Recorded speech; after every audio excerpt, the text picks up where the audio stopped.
أعوذ بالله من الشيطان الرجيم بسم الله الرحمن الرحيم يقول الله تعالى يا أيها الذين آمنوا اتقوا الله حق تقاته ولا تموتن إلا وأنتم مسلمون فقال يا أيها الذين آمنوا اتقوا الله وقولوا قولا سديدا يصلح لكم أعمالكم ويغفر لكم ذنوبكم ومن يطع الله ورسوله فقد فاز فوزا عظيما فقال الرسول صلى الله عليه وسلم اتق الله حيثما كنت وأتبع السيئة الحسنة تمحوها وخالق الناس bikhuluqin hasanin faqala talabul ilmi fariidatun ala kulli muslimin. Assalamualaikum muslimin, para ibu-ibu ummahat rahimani wa rahimakumullah. Alhamdulillah, bersyukur kita kepada Allah Subhanahu wa taala atas segala limpahan nikmat, taufik serta hidayahnya, sehingganya di kesempatan pagi menjelang siang ini Allah mudahkan kita untuk hadir di majelis yang mulia ini, majelis Thalabul Ilmi Asy-Syar'i, majelis yang sangat agung, sangat mulia, di mana di dalamnya kita untuk mengkaji ayat-ayat Allah dan hadis-hadis Nabi, untuk tentunya menjadi ilmu, menjadi pemahaman untuk kita, ya, sekaligus juga untuk nasihat-nasihat kebaikan, ya, untuk kita agar dimana kita selalu dalam kebaikan, dalam jalan yang diridhoi oleh Allah Subhanahu wa taala, dan mudah-mudahan, ya, dengan berilmunya kita, ya, akan menjadi bimbingan kita terus-menerus untuk istiqomah di jalannya Allah Subhanahu wa taala, yang kita melihat hal yang terberat dalam kita menjalani keislaman kita ini adalah keistiqomahan di atas amal soleh. Yang berat adalah keistiqomahan di atas iman, yang berat adalah keistiqomahan, ya, di atas hati yang selalu untuk, ya, terhubung dengan Allah, ya. Dan kita berharap mudah-mudahan Allah selalu memberikan kemudahan bagi kita agar menjauhkan hati kita dari, ya, keterkaitan kita terhadap dunia, ya. Karenanya Imam Ibnu Qayyim Al-Jauziyah pernah mengatakan, ya, dosa atau musibah yang paling besar, ya, yang terjadi pada seorang hamba itu adalah ketika hati, ya, tergantung kepada selain Allah Subhanahu wa taala, ya. Jadi kalau hati kita sudah terpaut dengan dunia, selalu tergantung kepada dunia, maka ini adalah a'dzamul musibah, sebesar-besarnya musibah. Ya, ternyata, ya, yang besar itu bukan musibah kecelakaan, bukan kebakaran, bukan kebanjiran atau peceklik, ya. Menurut Imam Ibnu Qayyim Al-Jauziyah bahwa, ya, musibah terbesar itu adalah jika, ya, ta'alluqul qalbi li ghairillah, ketika tergantungnya hati kepada selain Allah, ya. Maka dimana kita untuk selalu menggantungkan hati kita kepada Allah, menghubungkan hati kita kepada Allah, mengaitkan hati kita kepada Allah, yang jangan sampai, ya, meskipun hanya sekejap mata, yang kemudian kita bergantung pada diri kita sendiri, ya, apalah kemampuan kita, apalah kehebatan kita, ya, maka kita untuk selalu mengucapkan la haula wala quwata illa billah, tiada daya, upaya dan kekuatan kecuali hanya milik Allah. Maka dalam doa untuk zikir pagi dan sore kita, adanya juga doa yang untuk selalu kita ucapkan, ya hayyun ya qayyum birahmatika astaghits wa aslih li sya'ni kullah wa la takilni ila nafsi tarfata ain. Ya Hayyun ya Qayyum, wahai zat yang maha hidup, yang maha berdiri, ya Hayyun ya Qayyum, bi rahmatika astaghith, ya dengan rahmatmu kami meminta pertolongan, meminta bantuan, ya bi rahmatika astaghith wa aslih li sya'ni kullah, dan perbaikilah semua urusanku semuanya, seluruhnya. Perbaikilah, mudahkanlah urusanku semuanya, ya. Wala takilni ila nafsi tarfata ain, dan jangan engkau bebankan kepada kami untuk mengurusnya sendiri meskipun hanya sekejap, ya, kedipan mata, ya. Dan karenanya kita untuk selalu menggantungkan diri kita kepada Allah Subhanahu wa taala, menyandarkan kepada Allah, bertawakal kepadanya, yang itu pun akan menjadikan kemudahan di dalam kehidupan kita. Naam, salawat bering salam semoga tercurah atas Nabi kita Muhammad sallallahu alaihi wasallam, pada keluarga beliau, para sahabatnya, tabi'in, tabi'ut tabi'in, dan orang senantiasa komitmen dalam menjalankan sunnah beliau sampai datangnya hari kiamat kelak. Allahumma la sahla illa ma ja'altahu sahla wa anta taj'alul hazna idza syi'ta sahla. Allahumma anfa'na bima 'allamtana wa 'allimna ma yanfa'una. Allahumma zidna ilma. Para muslimin, para ibu sekalian, rahimani wa rahimakumullah. Sebagaimana biasa di materi ana untuk kita mengkaji, ya, tafsir fikih ayat wanita, dan dimana alhamdulillah kita telah menyelesaikan di pertemuan sebelumnya surat An-Nisa, ya. Sehingganya kali ini kita masuk di surat yang kelima, yaitu surat Al-Maidah, ya. Para ibu sekarang makumullah, nanti di surat Al-Maidah ini kita mengkaji agak banyak ayatnya, karena masih satu kesatuan tema, ya.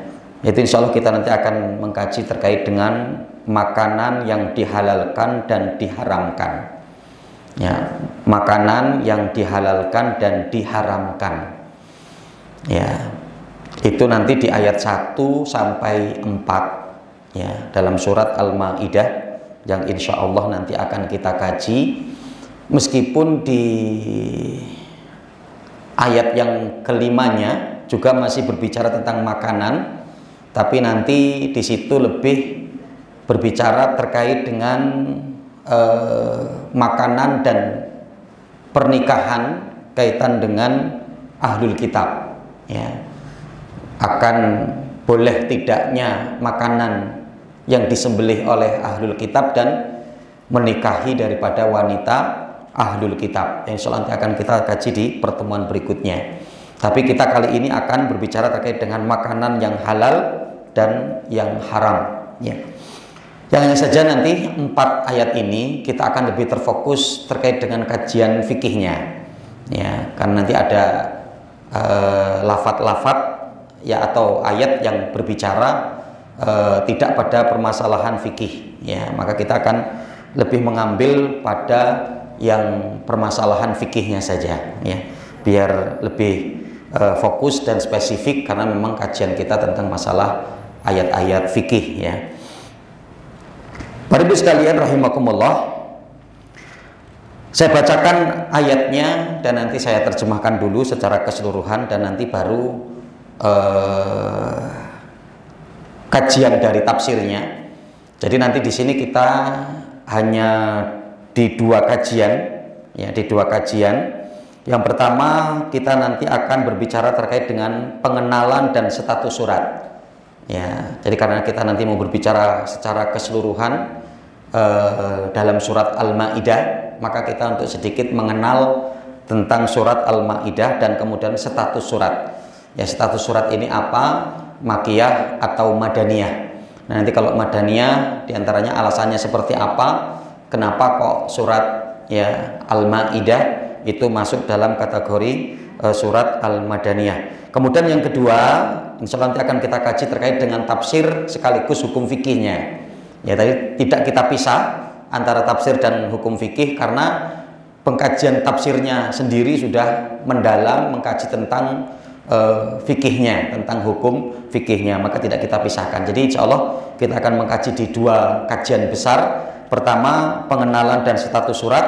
Kemudian yang kedua adalah insya Allah kita akan berbicara terkait dengan tafsir dan hukum seputar fikih terkait dengan ayat 1 dan sampai 4 dari surat Al-Maidah. Nah, saya bacakan ayatnya. A'udzubillahi minasyaitonirrajim. Bismillahirrahmanirrahim. Di ayat yang pertama, ya ayyuhalladzina amanu aufu bil uqud. Uhillat lakum bahimatul an'ami illa ma yutla alaikum ghairu muhillis saidi wa antum hurum. Innallaha yahkumu ma yurid. Wahai orang-orang yang beriman, penuhilah janji-janji. Hewan ternak dihalalkan bagimu kecuali yang akan disebutkan kepadamu. Ya, yang akan disebutkan nanti adanya hewan ternak yang haram.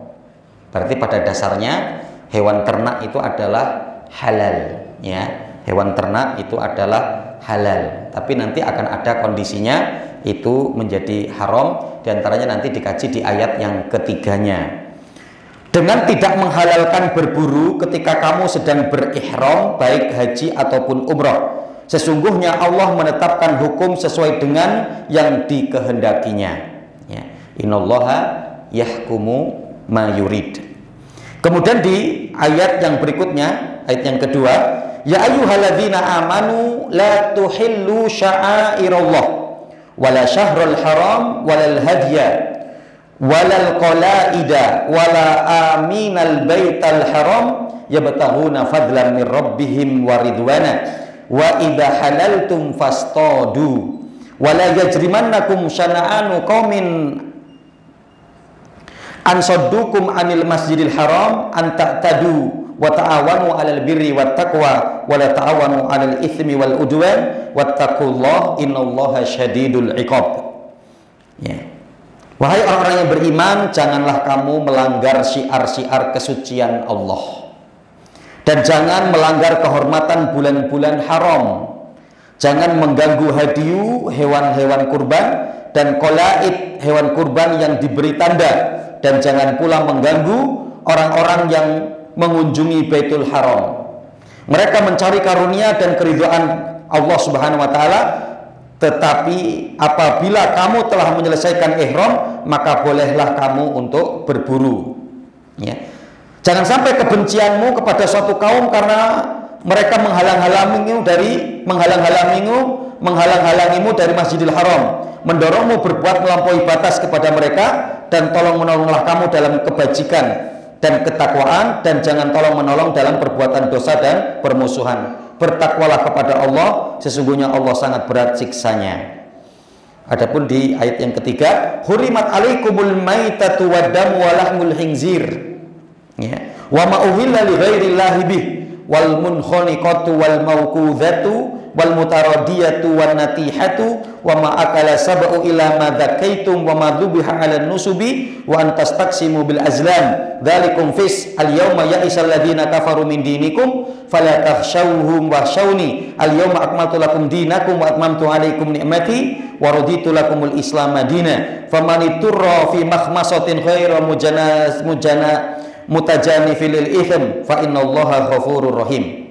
Diharamkan bagi kamu memakan bangkai, darah, daging babi, dan daging hewan yang disembelih bukan atas nama Allah, yang tercekik, yang dipukul, yang jatuh, yang ditanduk, dan yang diterkam binatang buas, kecuali yang sempat kamu sembelih. Dan diharamkan pula yang disembelih untuk berhala. Ya. Nanti lebih di ayat ini ya, yang untuk merubah status awal kehalalan binatang ternak, ya, yang pada dasarnya binatang ternak itu keseluruhannya halal, tapi jika mendapati salah satu di antara poin-poin ini maka bisa menjadi ya tidak halal, artinya seperti itu. Dan diharamkan pula mengundi nasib dengan azlam, anak panah, karena itu suatu perbuatan fasik. Pada hari ini orang-orang kafir telah putus asa untuk menghalalkan agamamu, untuk mengalahkan agamamu. Sebab itu janganlah kamu takut kepada mereka, tapi takutlah kepadaku, yaitu Allah Subhanahu wa taala. Pada hari ini telah aku sempurnakan agamamu untukmu, dan telah aku cukupkan nikmatku bagimu, dan telah aku ridhoi Islam sebagai agamamu. Tetapi barang siapa yang terpaksa karena lapar, bukan karena ingin berbuat dosa, maka sesungguhnya Allah Maha Pengampun lagi Maha Penyayang. Ya.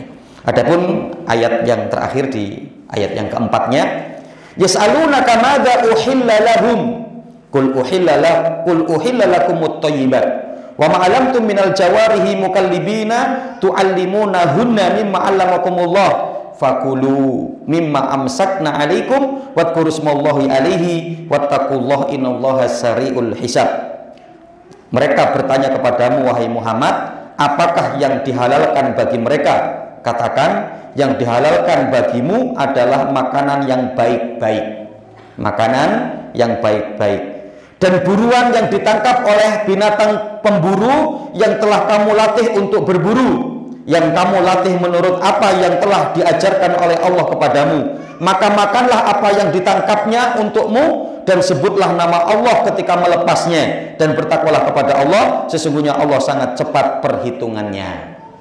Nah, ini ya 4 ayat dalam surat Al-Maidah, mulai di ayat yang pertama sampai ayat yang keempat, ya, membicarakan kepada kita terkait tentang makanan-makanan, baik makanan yang halal dan makanan yang haram.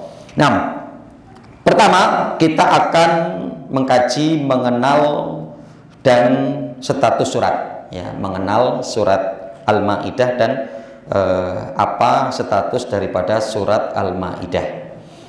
Untuk mengenal terkait dengan surat Al-Maidah, ya, jadi Al-Maidah itu sendiri diambil dari lafaz yang ada di dalam surat Al-Maidah, yang biasanya nanti diantaranya konsepnya seperti itu. Nama surat diambil salah satu dari lafaz yang ada di dalam surat tersebut, yang lafaz itu tidak terdapat di surat-surat yang lain.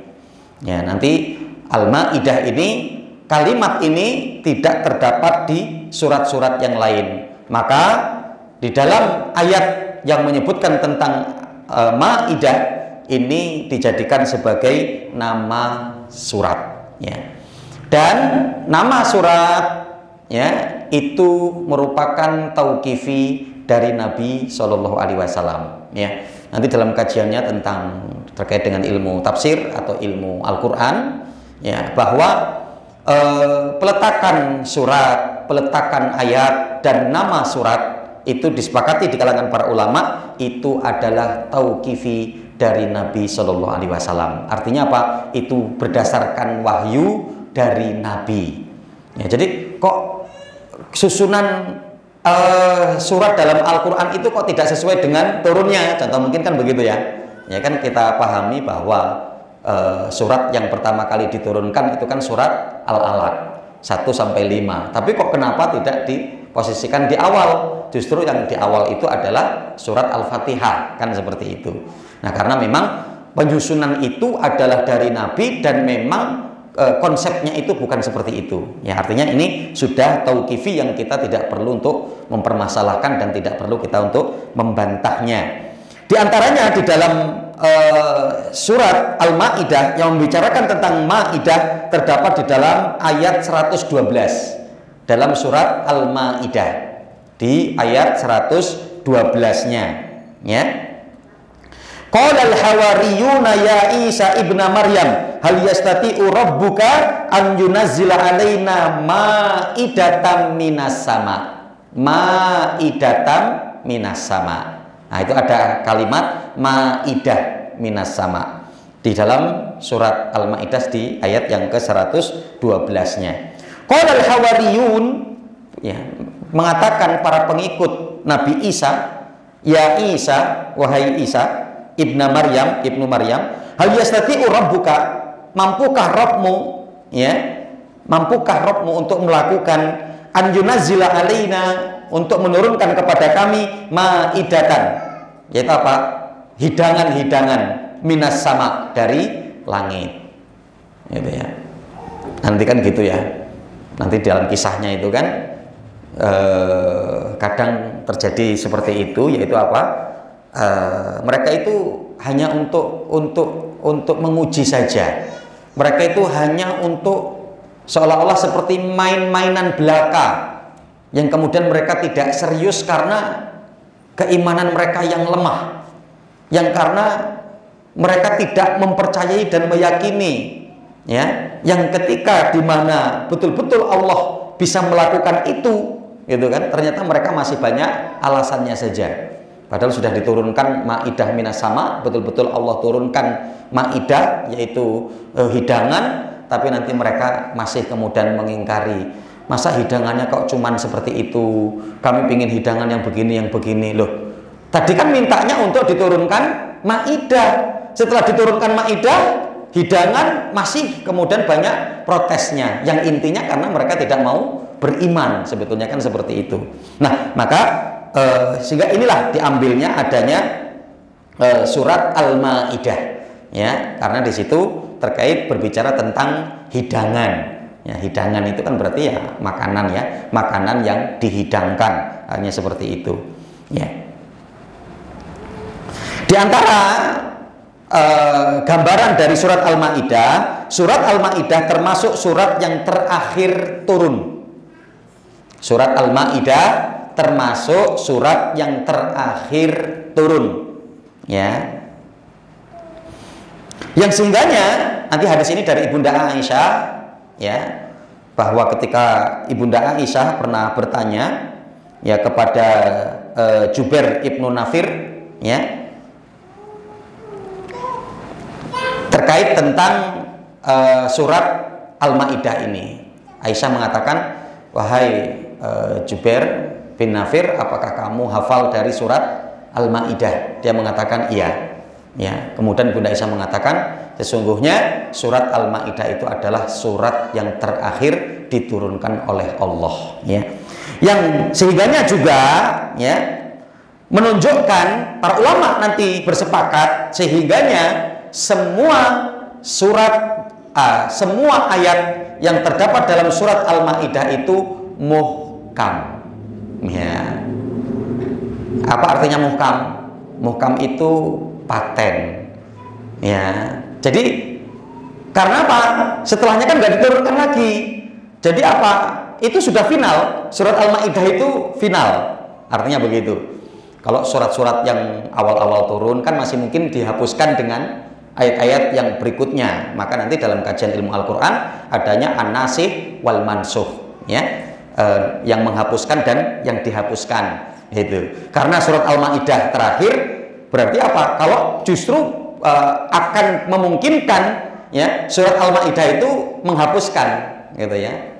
Ya, jadi bukan yang dihapuskan. Maka para ulama bersepakat surat Al-Maidah itu muhkam, ya. Maka nanti diantaranya arti muhkam itu begitu, meskipun nanti arti muhkam itu banyak, arti muhkam itu banyak, ya. Kemudian berikutnya terkait dengan pengenalan dari surat Al-Maidah, di mana surat Al-Maidah banyak berbicara tentang hukum fikih. Ya, surat Al-Maidah banyak berbicara terkait dengan hukum fikih. Maka nanti mungkin kita hampir dekat-dekat ayatnya yang kita kaji terkait dengan surat Al-Maidah, gitu ya. Karena banyak dalam surat Al-Maidah itu berbicara tentang hukum fikih yang nanti berbeda dengan seperti juz 30 atau juz amma, itu lebih banyak berbicara tentang masalah keimanan. Nah, sekaligus ini nanti untuk menandakan sebagai ciri daripada status surat, ya, yaitu di mana surat Al-Maidah itu adalah cirinya sebagai surat Madaniyah yang disepakati di kalangan para ulama. Kenapa? Karena banyak di dalamnya berbicara tentang fikih. Nah, gambarannya ayat yang berbicara tentang fikih itu apa? Ayatnya panjang-panjang. Ya, kalau Makiyah itu suratnya pendek-pendek, juz amma kan pendek-pendek, ya, atau juz 30 kan ayatnya pendek-pendek. Maka itu untuk menunjukkan juz 30 itu adalah makiyah. Dan cirinya banyak berbicara tentang masalah keimanan. Sedangkan Madaniyah cirinya ayatnya panjang-panjang, termasuk jika di mana ayat itu berbicara tentang masalah fikih. Ya, tentang masalah ibadah, tentang masalah praktek ibadah. Status surat berikutnya terkait dengan status surat, ya. Berarti jelas tadi ya, status surat dari surat Al-Maidah adalah Madaniyah. Ya, kan status surat cuma ada dua ya, Madaniyah dan Makiyah. Ya, yang diantaranya gambarannya ya Madaniyah itu adalah yang diturunkan setelah hijrah, sedangkan Makiyah diturunkan sebelum hijrah karena masih di Mekah. Artinya seperti itu ya, Madaniyah karena setelah berada di Mekah. Yang diantaranya ciri-cirinya dari surat Al-Maidah, kalau itu untuk menunjukkan Madaniyah, karena diantaranya apa? Yang diseru dan bahkan di ayat-ayat pertama, ya, yaitu orang-orang yang beriman. Ya ayyuhalladzina amanu aufu bil uqud. Tadi kan gitu ya. Ya ayyuhalladzina amanu la tahillu sya'airallah, kan gitu ya. Itu diseru pertama di situ adalah orang-orang yang beriman. Ya, dengan ditandai yang diseru pertama itu adalah orang-orang yang beriman, ya, maka untuk menunjukkan apa? Ya, di mana bahwa status daripada surat itu bercirikan surat Madaniyah. Ya, karena menggunakan ya ayyuhalladzina amanu, wahai orang-orang yang beriman. Dan nanti ciri-ciri Makiyah berarti adalah ketika menggunakan ya ayyuhan nas. Ya, karena dulu belum siap untuk dipanggil orang-orang yang beriman ketika masih di Mekah. Ya, masih di Mekah. Ya. Maka ketika masih di Mekah masih memungkinkan untuk dipanggilnya secara umum ya ayyuhan nas, wahai sekalian manusia. Maka ciri-ciri surat Makiyah nanti diantaranya adalah ya ayyuhan nas, ya. Dan berarti termasuk tadi ya mencirikan bahwa surat Al-Maidah adalah Makiyah, Madaniyah karena tadi berbicara mayoritas dalam ayat-ayatnya yaitu tentang fikih ibadah, ya, tentang praktek ibadah. Nah, pada ibu sekarang baru kemudian kita masuk di kajian yang kedua, tafsir dan hukum fikih, ya.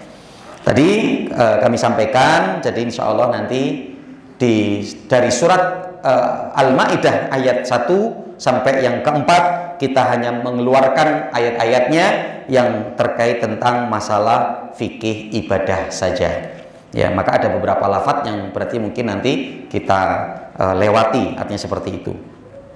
Nah, para ibu sekalian rahimakumullah, secara garis besar halal haram dalam makanan, dalam kurung tentang binatang ya, kita membicarakan tentang binatang di dalam konteks ayat ini ada dua, halal haram dalam makanan, halal haram dalam makanan. Ya, makanan ini bisa dikasih dalam kurung binatang ya, dalam kurung binatang. Ada dua. Pertama, cara mengambilnya. Ya, jadi nanti tolak ukurnya itu halal atau haram. Pertama bisa dilihat dari cara mengambilnya. Ya, dari cara mengambilnya. Ya, dari cara mengambilnya. Dari cara mengambilnya termasuk nanti dapat menjadi haram karena berburu, ya, karena berburu. Ya, itu kan cara ngambil, cara nangkep, gitu ya. Bagaimana cara nangkapnya, cara ngambilnya, gitu ya. Yang karena tadi tidak boleh ketika sedang berihram, ya, sedang berihram. Yang ketika sedang berihram kemudian mengambil daripada binatang buruan dapat menjadikan binatang buruannya juga itu menjadi haram. Karena apa? Mengambil atau berburu ketika sedang pada saat ihram, ya, itu adalah diharamkan. Kan seperti itu. Ya. Bisa kemudian juga cara mengambilnya, ya, Karena apa? Ya cara mengambilnya dengan cara yang nggak benar. Ya, mungkin dengan memukulnya, itu kan? Atau di mana tadi ya, diantaranya nanti akan kita jelaskan juga ketika mungkin itu tercekik, kemudian sudah mati, maka kemudian mengambilnya. Terus juga contoh di mana bahwa binatang buruan itu ditangkap oleh binatang buruan kita. Ya, ditangkap oleh binatang buruan kita. Tapi nanti kaidahnya tidak sesuai dengan syar'i. Tidak sesuai dengan syar'i. Artinya tidak sesuai dengan syar'i ini ya, diantaranya adalah binatang buruan kita itu bukan binatang buruan yang kita latih. Nah, gitu ya. Atau binatang buruan yang cuman atau binatang yang kita miliki yang untuk menjaga rumah kita. Gitu kan, yang tahu-tahu dia pulang bawa ayam hutan, contoh gitu ya. Nah ini halal enggak, gitu ya. Kalau binatang tersebut itu bukan binatang yang kita latih, yang memang kita khususkan untuk berburu, maka tidak halal, kan gitu. Tapi kalau nanti binatang, contoh anjing yang kemudian membawa buruan kita, gitu kan. Binatang yang kita buru ya, yaitu ayam hutan tadi, maka bisa menjadi halal. Nah, maka ini pertama cara mengambilnya ya, terkait dengan kaidah atau konsep halal haram dalam makanan yang dimaksudkan tentang binatang. Kemudian yang kedua, zatnya itu sendiri. Zatnya itu sendiri ya. Artinya binatang tersebut itu memang halal atau tidak, gitu ya.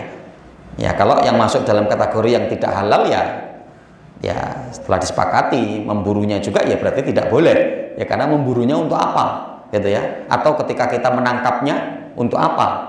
Gitu ya. Karena binatang tersebut tidak halal. Karena ada binatang yang halal dan ada binatang yang tidak halal. Artinya kan seperti itu. Ya. Nah, para ibu sekalian rahimakumullah, itu ya terkait dengan kaidah atau konsep halal haram dalam makanan, atau yang dimaksudkan adalah binatang. Ayat pertama ya, akan kita kaji ayat yang pertama. Uhillat lakum bahimatul an'am, dihalalkan bagi kalian bahimatul an'am. Ya, yaitu binatang ternak. Illa mayutla alaikum, kecuali apa-apa yang nanti akan kami bacakan kepada kalian. Ghairu muhillis saidi wa antum hurum. Ya, dan tidak boleh atau tidak dihalalkan juga untuk memburu buruan sedangkan kalian dalam kondisi ihram. Ya. Innallaha yahkumu ma yurid. Sesungguhnya Allah Subhanahu wa taala ya memberikan aturan kepada kalian sesuai dengan apa yang dikehendaki oleh Allah. Nah, kita kaji sedikit demi sedikit. Dihalalkan bagi kalian bahimatul an'am, dihalalkan bagi kalian binatang ternak. Nah, berarti nanti yang masuk dalam kategori binatang ternak itu adalah halal. Ya, uhillat lakum, dihalalkan bagi kalian. Bahimatul an'am, apa pengertian bahimatul an'am? Nanti tadi saya membuka kitab yang ditulis oleh Syekh Muhammad Ali As-Sobuni, Tafsir Ayatul Ahkam, tafsir tentang ayat-ayat hukum. Ya, jadi bahimatul an'am itu adalah binatang yang tidak bisa berbicara. Ya, binatang yang tidak bisa berbicara. Kalau di kartun mungkin ya kambing bisa ngomong, sapi mungkin gitu ya. Kan memang ada juga binatang yang bisa ngomong. Contoh mungkin burung kan gitu ya. Maka di sini dikatakan binatang yang tidak bisa berbicara. Ya. Mana tokolahu, yang tidak bisa untuk natoko. Natoko itu an-nutku, ngomong, berbicara. Ya. Tapi dapat dikenal dari suaranya. Maka disebut bahimatul an'am, dari ibham. Ibham itu untuk memberikan pengetahuan, pencirian bagi kita. Maka kan nanti kita bisa mengenali dari suara ya, gitu ya.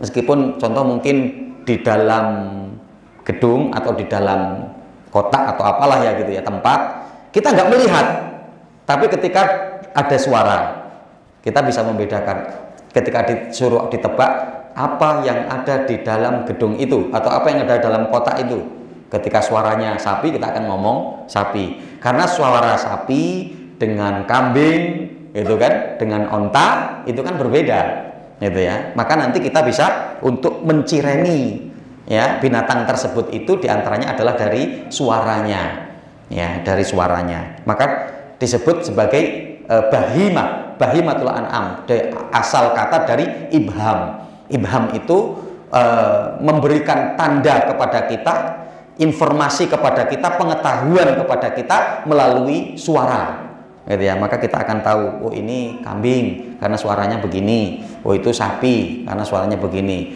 Alam kalau mereka saling latihan ya, sapi latihan suaranya kambing, kambing latihan suaranya sapi ya, itu untuk mengecoh kita ya walau alam bisawabnya. Tapi secara umum memiliki suara yang berbeda sehingga kita bisa mengenalinya. Selain burung dan binatang buas, ya, jadi juga diantaranya pengertiannya bahimatul an'am, binatang ternak itu selain burung ya dan binatang buas ya, selain burung dan binatang buas. Jadi kalau binatang buas itu bukan bahimatul an'am ya, itu bukan bahimatul an'am ya. Seperti yang dimaksudkan binatang ternak itu adalah onta, sapi dan kambing. Nah, itulah bahimatul an'am. Ya, itulah yang dihalalkan. Illa mayutla alaikum ya, kecuali apa yang nanti akan aku bacakan kepadamu kata Allah, yang akan Allah jelaskan di ayat berikutnya. Jadi bahimatul an'am ini bisa berubah hukumnya menjadi haram, yang padahal dasar hukum pertamanya adalah halal, tapi nanti bisa menjadi haram. Nah, nanti kaidahnya ada di ayat yang ketiganya ya, mayutla alaikum, yang akan aku kabarkan kepadamu ya, diantaranya karena tercekik, karena terpukul ya, gitu ya, karena terpukul ya, atau yang dipersembahkan untuk apa namanya berhala gitu ya, meskipun disembelihnya dengan bismillah gitu kan, meskipun disembelihnya itu dengan cara syariat Islam gitu ya, tapi di mana ternyata apa diberikan untuk berhala. Bagaimana status binatang yang disembelih tadi meskipun dengan menyebut nama Allah? Hukumnya haram, nggak boleh bagi kita untuk memakannya gitu.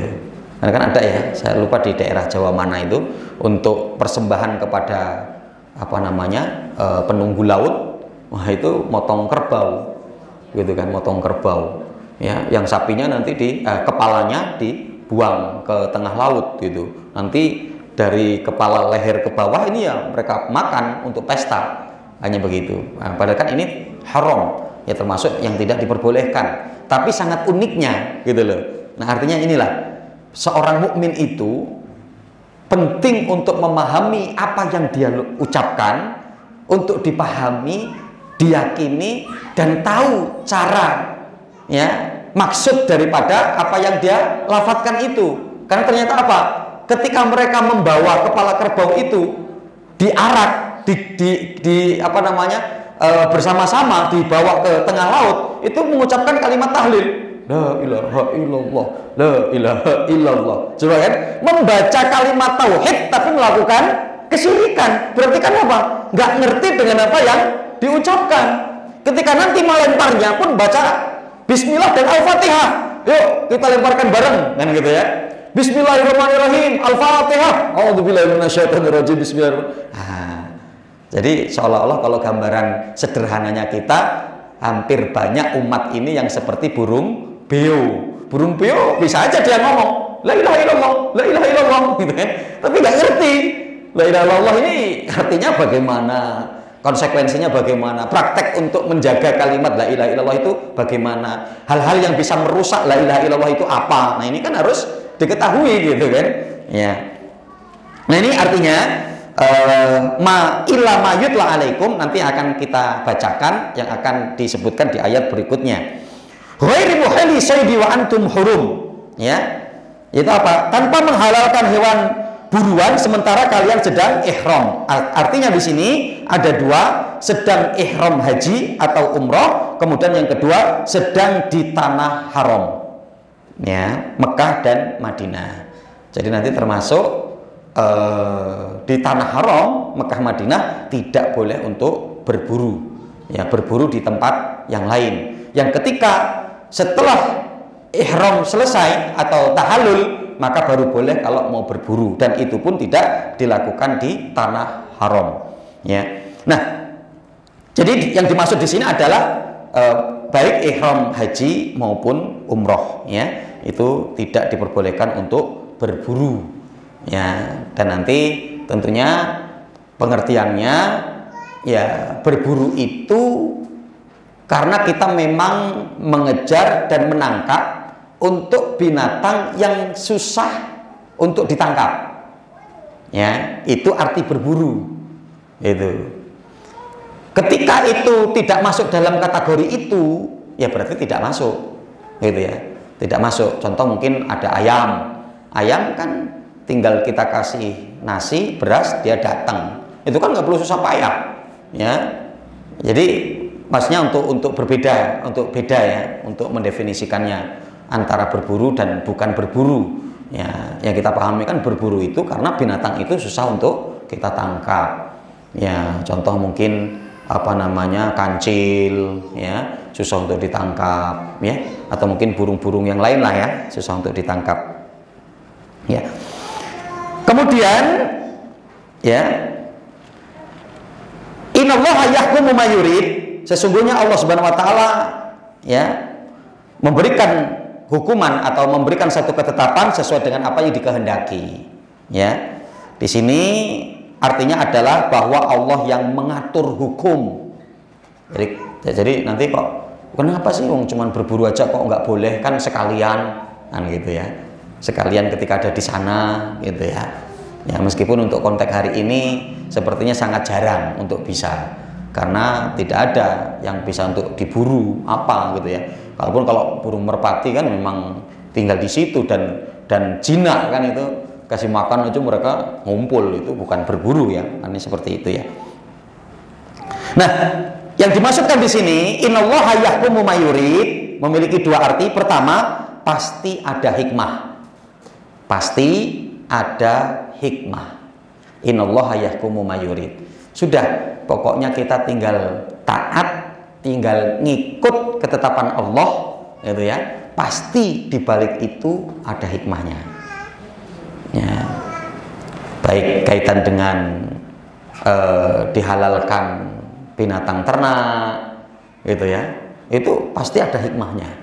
Yang kemudian nanti adanya binatang yang haram, maka untuk jangan kita makan, yang tidak boleh untuk kita makan, jangan dimakan. Ya, ini ketetapan Allah pasti ada hikmahnya. Ya, ketika mungkin ada orang mengatakan, oh tapi daging babi itu enak juga loh Pak Ustadz. Nah, contoh mungkin begitu. Sudah, pokoknya nanti ada hikmahnya, ya. Itu sudah menjadi ketetapan Allah. Yang pertama diharamkan, tinggalkan dulu, gitu kan. Diperintahkan, jalankan dulu. Yang boleh untuk dimakan, makan, gitu kan. Nanti dibalik itu pasti kita akan memperoleh hikmah yang banyak, pasti ada hikmahnya. Kemudian yang kedua, kita tidak boleh protes terhadap hukum Allah. Kita tidak boleh protes terhadap hukum Allah. Sami'na wa ata'na, itu yang disebutkan dalam surat An-Nur ayat yang ke-51. Innama kana qaulul mu'minin idza du'u ilallahi wa rasulihi liyahkuma bainahum ayyaqulu sami'na wa ata'na wa ulaika humul muflihun.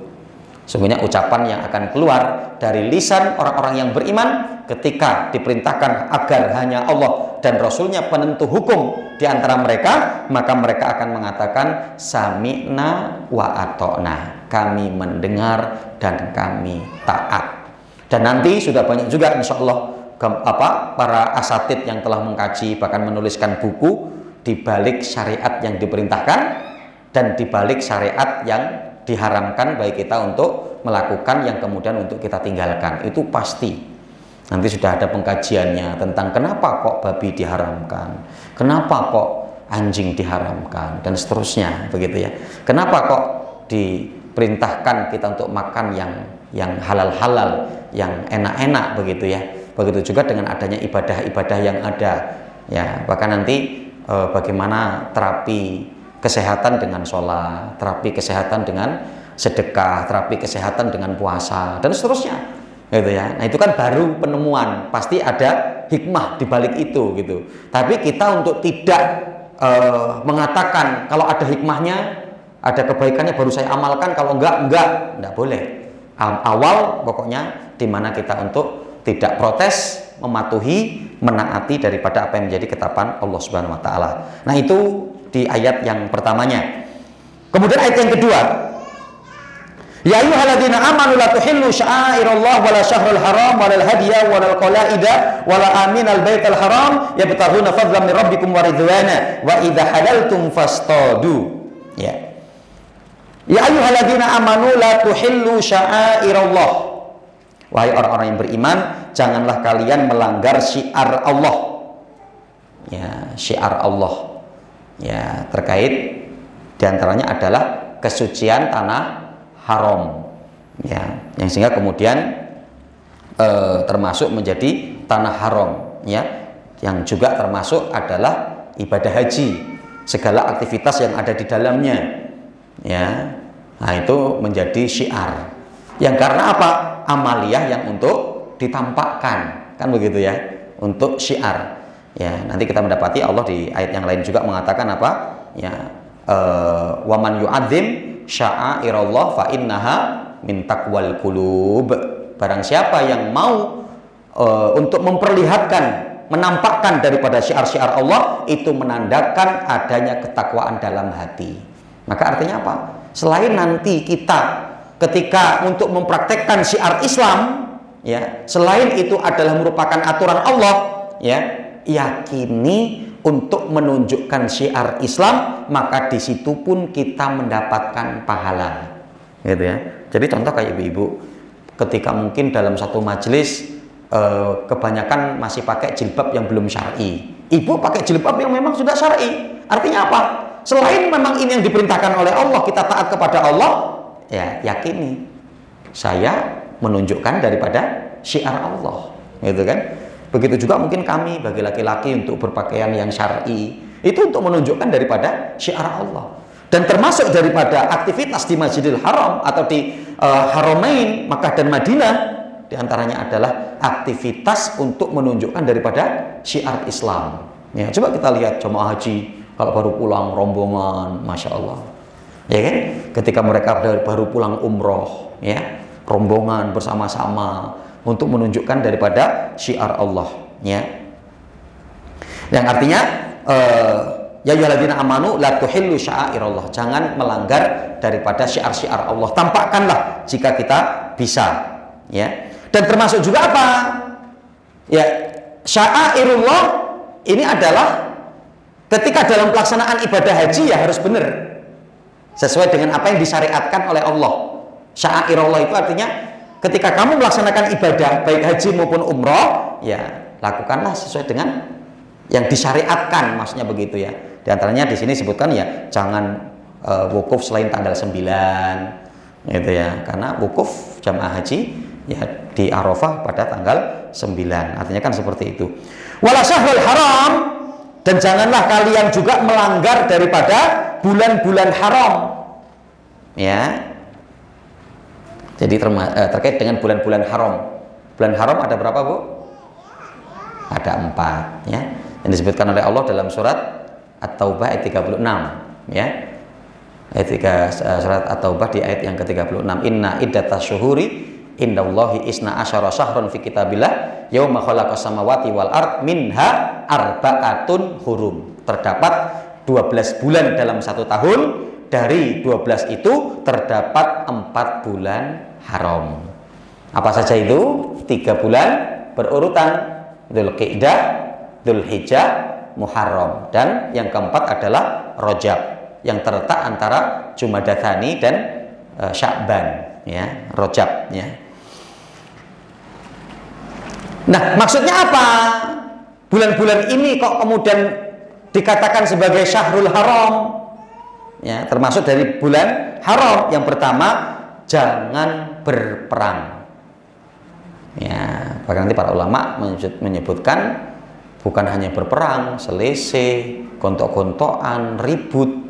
Nah, itu tidak diperbolehkan ketika berada di bulan haram. Ya, haram untuk berperang. Kemudian yang kedua, jangan bermaksiat. Kenapa? Karena kemaksiatan yang dilakukan di bulan haram dosanya berlipat ganda. Dosanya lebih besar dari ketika dilakukan di selain bulan haram. Gitu. Karena nanti kita mendapati sambungan lafadz dalam surat At-Taubah ayat ke-36 tadi, diantaranya apa? Wala tadlimuna fihinna wala tadlimu fihinna anfusakum. Janganlah kalian mendolimi diri kalian sendiri, karena pada hakikatnya perbuatan dosa itu kita sedang mendolimi diri kita sendiri. Ya.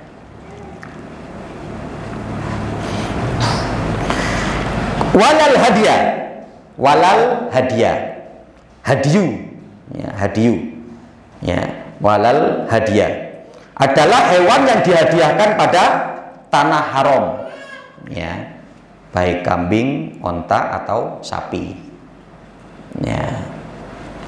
Nah, maka orang yang sedang melakukan ibadah haji, ya, itu kok boleh untuk adanya satu penyembelihan, ya ada. Yang diantaranya selain kurban, ya, juga adanya al-hadiyu. Ya, al-hadiyu itu adalah hadiah yang dikurbankan yang untuk tanah haram. Walal qolaid, qolaid itu artinya binatang atau kiladah. Kiladah itu artinya tanda. Jadi artinya adalah binatang yang ditandai. Ya. Yang hari ini sepertinya sudah tidak ada, karena dulu itu mereka meskipun tidak melaksanakan ibadah haji, mereka berkurban untuk tanah haram, gitu ya, boleh. Yang dimana apa? Binatangnya itu ditandai di lehernya, ditandai, gitu ya, kiladah. Nah, ketika nanti binatang ini dilepas, ya, binatang ini nanti dilepas. Ya, binatang ini dilepas. Jadi biarkan sampai ke tanah haram. Yang ketika sampai di tanah haram, pengurusnya sudah ngerti kalau ini untuk dihadiahkan karena ada tanda tadi, ada kiladah tadi, ya. Maka nanti mereka udah tinggal menyembelih saja. Jadi halal. Ya, bukan kemudian ini kambingnya siapa, ini ontanya siapa, ini sapinya siapa. Enggak gitu. Ketika sudah adanya kiladah, sudah adanya tanda. Walal qolaid. Nah, jadi binatang yang sudah ditandai, ya.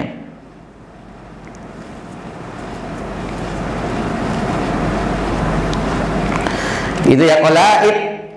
Wala aminal baitul haram. Ya, orang yang bertujuan ke tanah haram, ya, itu jangan dihalang-halangi. Ya, nggak boleh. Ya, nggak boleh untuk menghalang-halangi.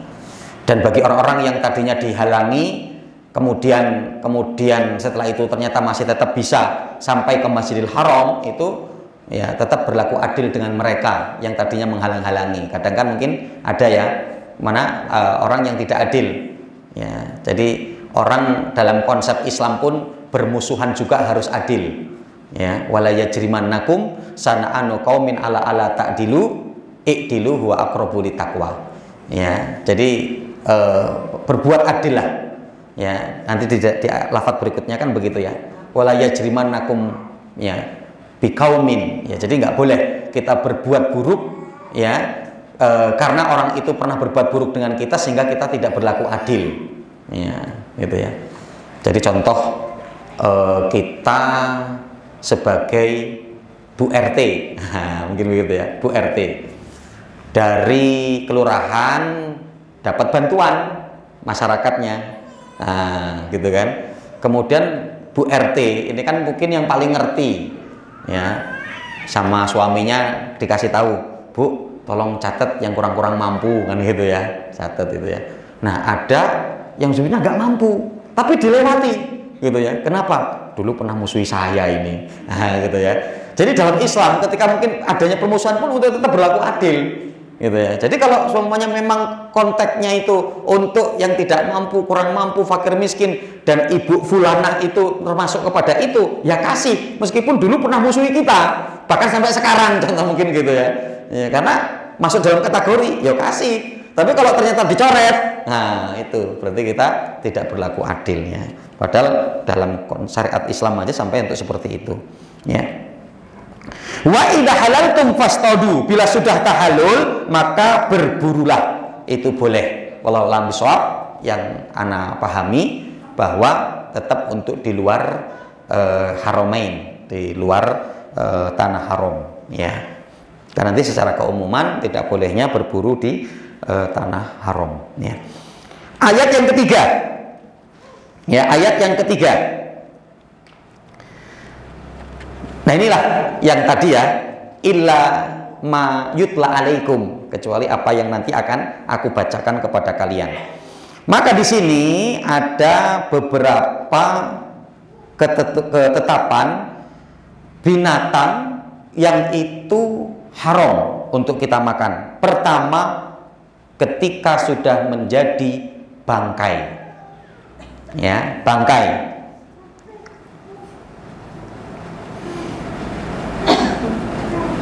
Pengertiannya, setiap hewan bangkai, pengertiannya, setiap hewan yang matinya tidak wajar, setiap hewan yang matinya tidak wajar,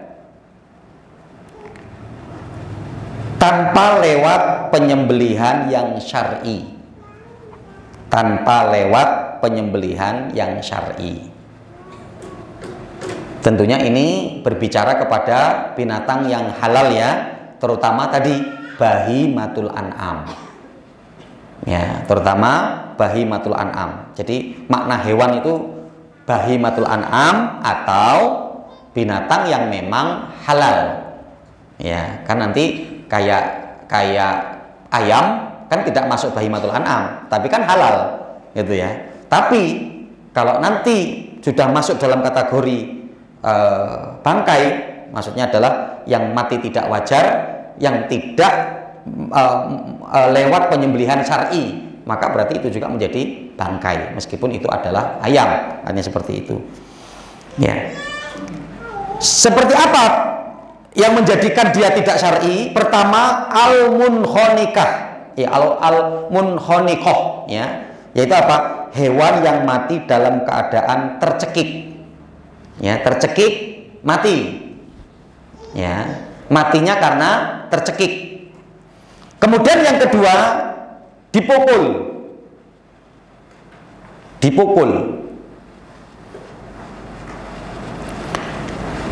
al-mauqudzah, dipukul ya. Yang ketiga, al-mutaradiyah, jatuh dari tempat yang tinggi, burung terbang jatuh mati, ya. Wah, ini burungnya apa ya, bisa dimakan lagi, kayak mana ya, ya buang, ya, karena dia matinya karena jatuh dari tempat yang tinggi. Natihah itu yang mati karena ditanduk sama temennya, ya, ditanduk, ya, kelebihan nanduknya jadi mati, ya.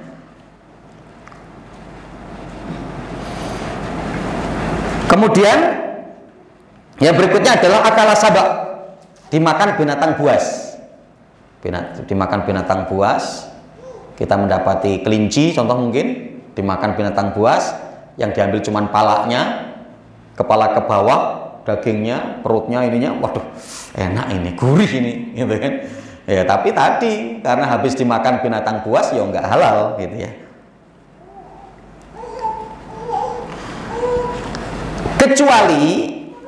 Kecuali yang dengan tadi tapi belum sempat mati, ilama dzakaitum. Nah, dalam ayatnya kan begitu ya, ilama dzakaitum. Tadi yang kecekik sempat, masih kita bisa selamatkan, gitu kan, langsung kita sembelih. Nah, itu boleh.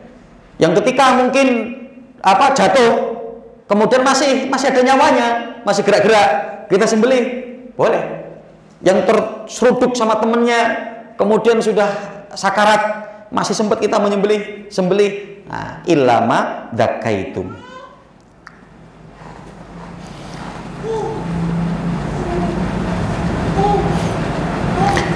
Dan termasuk bagian yang terputus dari binatang yang masih hidup, itu bangkai juga, ya.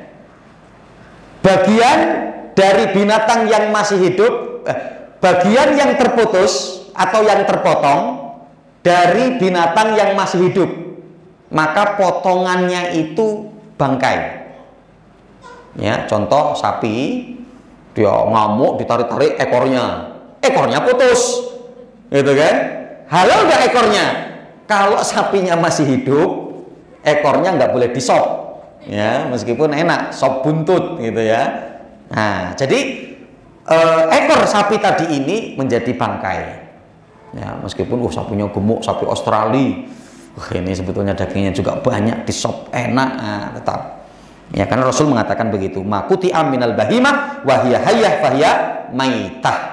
Rasul mengatakan apapun yang terpotong dari binatang yang kemudian binatangnya itu masih hidup, potongan tersebut itu menjadi maitah, menjadi bangkai.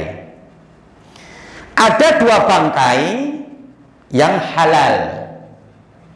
Ada dua bangkai yang halal, ya, yaitu ikan dan belalang. Ya, ikan dan belalang. Haud wal jarot. Haud itu ikan, ya. Ikan dan jarot, ya.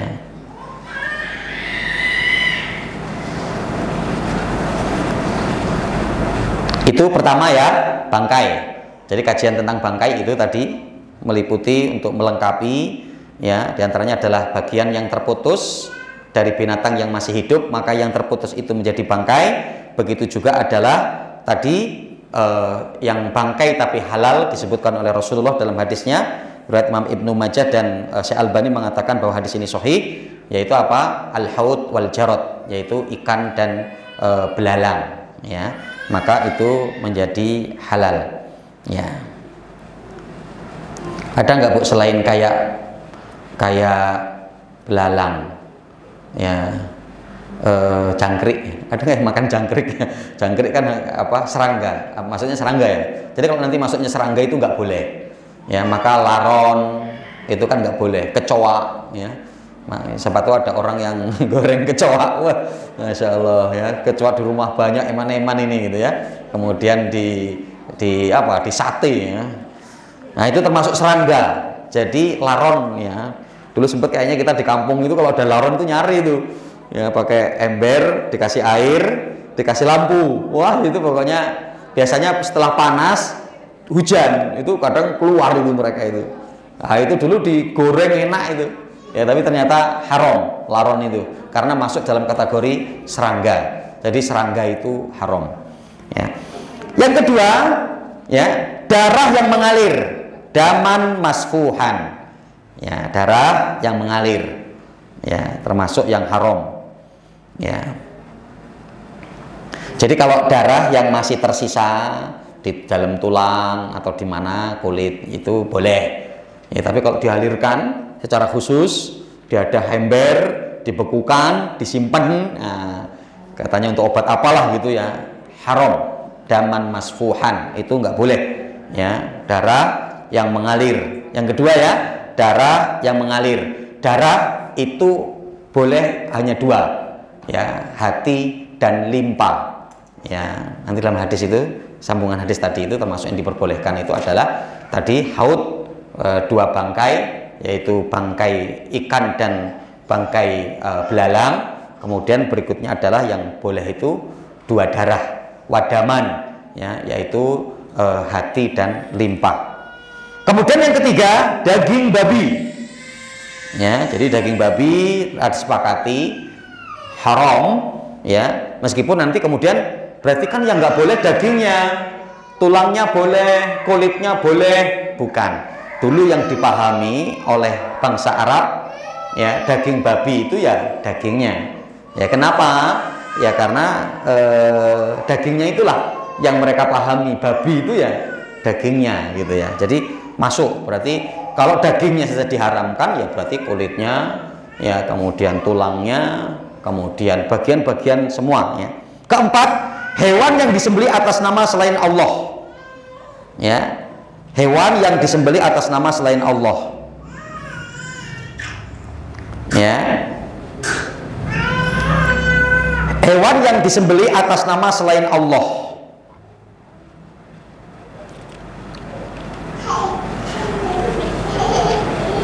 Sehingga sesembelihan orang musyrik haram. Sesembelihan orang musyrik haram. Majusi, Buddha, Hindu, Konghucu, ya, atau lain-lain lah. Nanti kalau ada yang itu masuk dalam kategori musyrik, ya, maka sesembelihannya pun berarti tidak halal. Adapun sesembelihan ahlul kitab boleh dengan dua syarat. Sesembelihan ahlul kitab boleh dengan dua syarat. Sembelihan ahlul kitab berarti Yahudi, Nasrani. Nanti akan kita perdalam di ayat berikutnya. Ya, untuk hukum menikahi dan sesembelihan ahlul kitab. Ya. Jadi sesembelihan ahlul kitab boleh. Ya, sembelihan ahlul kitab boleh dengan dua syarat. Pertama, ya, kita tidak tahu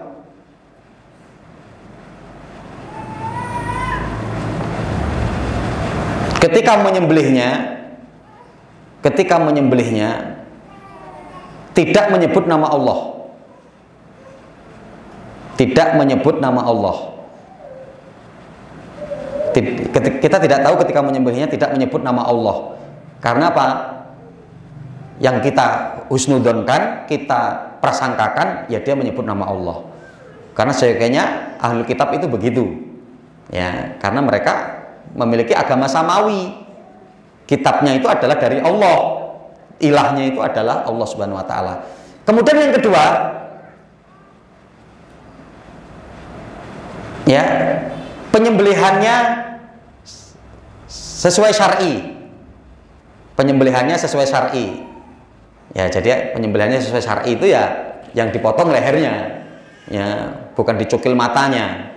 Ya, ternyata kita dapetin ayam dikasih mereka, dicukil matanya. Ya, wah ini nggak halal gitu kan. Tapi kalau lehernya juga yang dipotong ya boleh ya.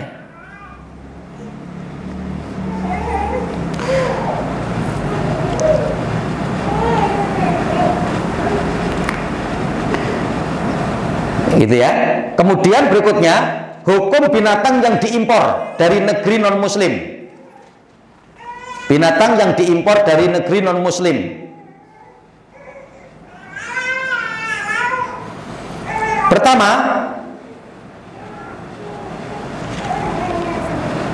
jika itu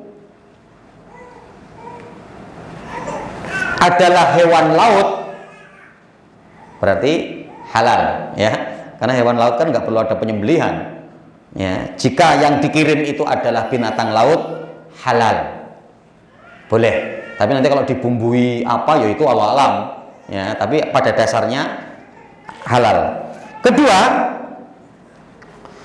jika itu adalah hewan darat, jika yang diimpor itu adalah hewan darat, ya seperti tadi ya, daging sapi, daging kerbau, daging onta, daging kambing mungkin, dan lain sebagainya gitu ya. Jika itu dari negara musyrik, maka nggak boleh. Ya tadi ya, pokoknya yang Hindu, Buddha, Konghucu, nah yang seperti itu. Tapi kalau itu dari ahlul kitab, berarti boleh, Yahudi dan Nasrani.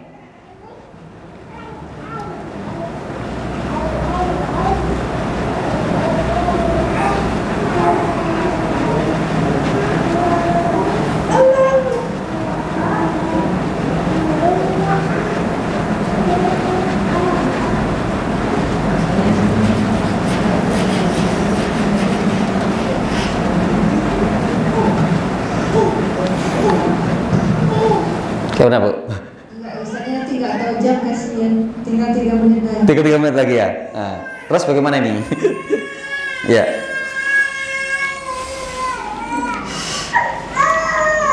Kita ringkas saja Bu ya. Itu sehingganya ada sedikit catatan. Kita nggak perlu untuk cari-cari informasi. Jika tadi ya, itu yang menyembelih muslim, yang menyembelih ahlul kitab, itu nggak ada tuntutan bagi kita untuk mencari-cari. Oh itu disembelihnya bagaimana caranya, itu nyebut nama Allah, bukan, nggak perlu. Dasar awal hukumnya begitu. Artinya apa? Nggak perlu kita untuk mencari-cari. Karena apa? Dasar hukum dalam Islam itu boleh. Selagi yang menyembelih itu muslim, kemudian yang menyembelih itu ahlul kitab, hanya seperti itu. Ya. Kemudian yang kelima, hewan yang disembelih untuk selain Allah. Ya, hewan yang disembelih untuk selain Allah.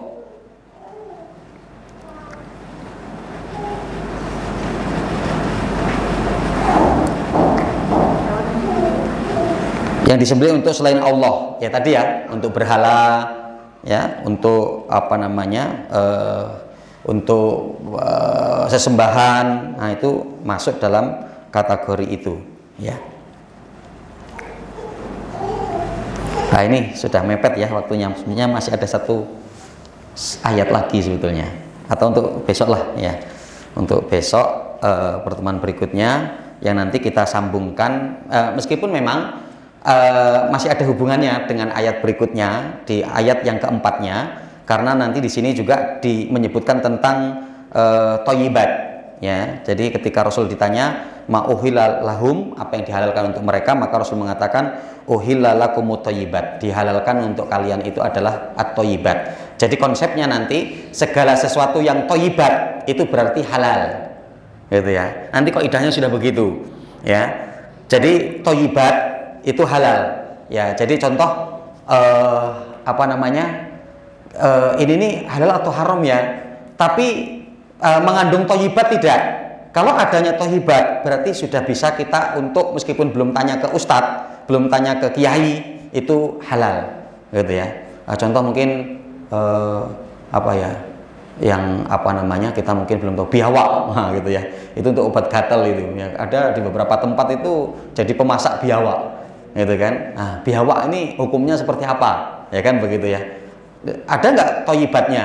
Dia mengandung buruk nggak? Bahaya nanti kalau makan ini gini. Kalau nggak ada dalil secara khususnya ya, berarti itu boleh. Apalagi memberikan obat, artinya kan seperti itu. Meskipun nanti bisa jadi ini hukumnya halal untuk sebagian orang, tidak halal untuk sebagian yang lain. Karena diantaranya nanti apa? Kaidah halal haram juga adalah kaitan dengan jijik dan tidak jijik, kan gitu ya. Jijik dan tidak jijik, artinya juga nanti kaitan dengan seperti itu.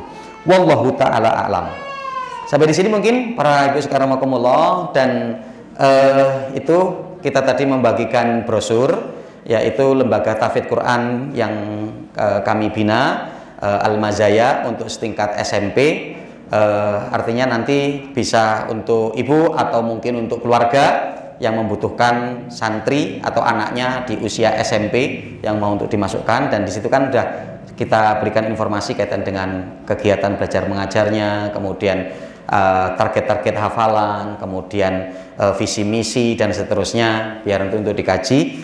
Dan di sampingnya itu ada donasi pembangunan, jika nanti menghendaki ya bisa mungkin apa melalui Bu Melsi atau apa, atau nanti ketika ada keluarganya kami ingin sedekah jariah kemana ya, nah nanti bisa. Di situ juga ada nomor rekening dari Yayasan Al-Mazaya, artinya seperti itu.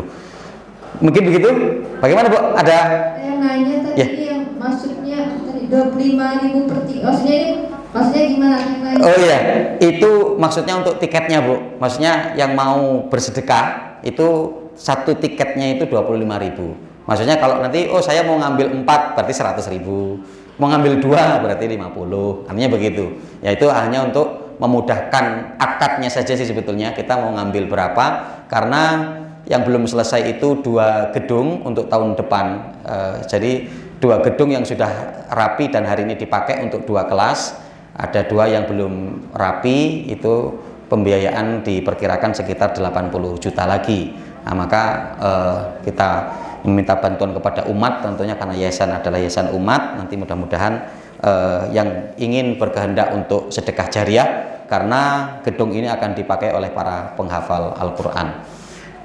Masuk 1 tahun mau tahun kedua ini, alhamdulillah sudah ada yang 18 juz, ada yang sudah 15 juz, ada yang sudah 10 juz, 12 juz, ya, macam-macam ya, karena kemampuan anak berbeda-beda. Maka nanti di situ pun ada ilmu syar'inya juga, akidah, fikih, akhlak, adab dan seterusnya. Bisa dibacalah nanti di brosur yang ada. Wallahu a'lam bishawab. Bagaimana Bu? Kita masih ada waktu untuk tanya jawab atau kita cukupkan?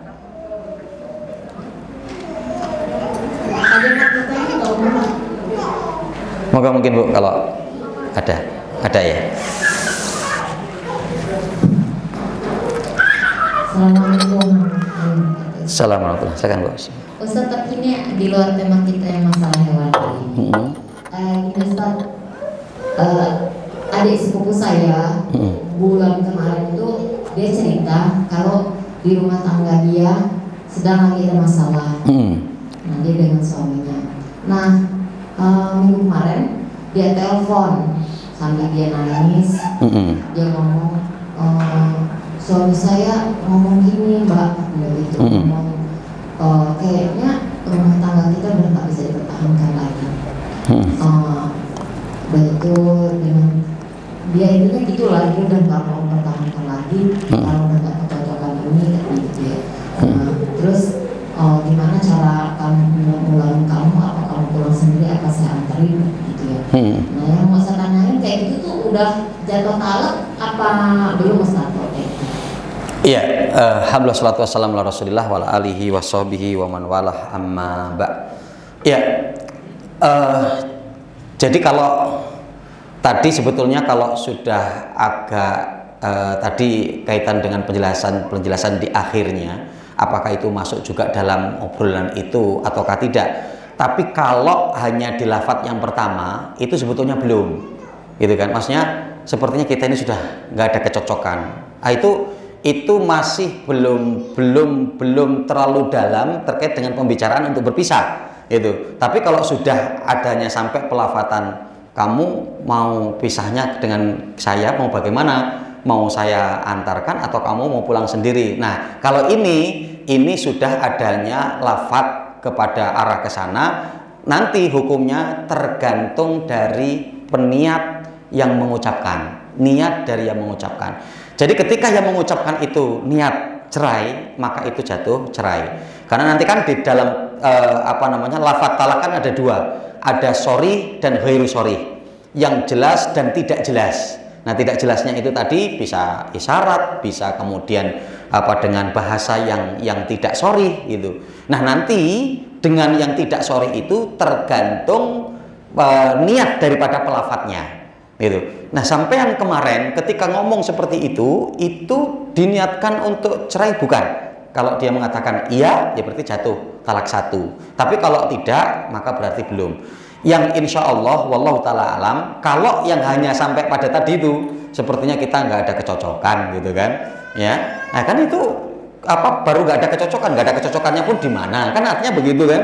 Ya, artinya masih memang itu kalimat-kalimat ya masih masuk dalam obrolan-obrolan biasa gitu kan. Tapi kalau sudah kepada yang tadi sampai menjurus kepada kepulangannya, nah itu berarti sudah masuk dalam kategori ucapan. Tapi tinggal kalau itu karena nggak sorry, maka tinggal ditanyakan kepada suaminya. Ya, ketika mengucapkan itu niatnya untuk pisah, untuk cerai atau tidak. Kalau semuanya enggak, ya sudah. Karena bisa jadi kan dia mengucapkan itu, ya kamu mau pulang bagaimana? Biar dia memang pulang dulu, biar pertimbangan, biar mikir dulu, atau memang biar semuanya ketika nggak ada suami itu bagaimana yang dia rasakan, kan contoh mungkin begitu, gitu Bu, wallahu a'lam. Terus, tapi mereka masih serumah nih ya.